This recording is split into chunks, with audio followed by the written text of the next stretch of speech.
Salam, hər vaxtınız xeyir. Kanalımın dəyərli izləyiciləri. Bu gün sizlərə deməli il, yəni hər il bizim enerjimiz necə dəyişilir, onu hesablamağı öyrədəcəm. Videoya keçməzdən öncə videonu bəyənməyi və kanala abunə olmağı unutmayın ki, daha çox bu tipli videolar çəkək. İndi isə keçək videomuza.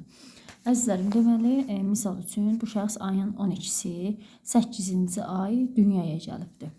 Bura səs sıfır yazaq, daha belə aydın biləsiniz. 8-ci ay dünyaya gəlibdir. Nə edəcək? Biz bunu burada öz doğum ilini yazmayacağıq. Misal üçün 2026, yəni hal-hazırda bu ili yaşayır, bu ilin enerjisi ilə hesablayacaq. Və daha sonra burada 1-in üzərinə 2-sini, 8-i və 2, 0 yazmırıq, 6. Bunu hesablayacağıq. Nəticədə cavabımız 10, 21.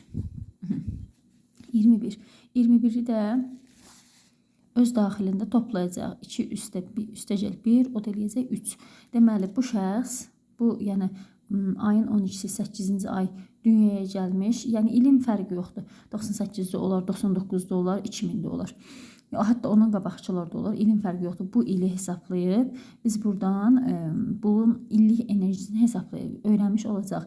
Və bu üçü də necə öyrənəcək? Mənası nə deməkdir? Siz Google-dan, YouTube-dan, yəni bizim kanalımızda da talih rəqəmi 3 olan insanlar var ki, yəni o videonu da izləyərəkdən öyrənə bilərsiniz ki, sizin təxmini, yəni az-çox bu iliniz necə keçəcək. Əlbəttə hər şeyi bilən Allahdır, amma yenə də bəzi şeyləri öyrənib onun qarşısını almaq olar. Videomuzu bura qədər izlədinizsə, bəyənməyi və kanala abunə olmağı unutmayın. Sağ olun.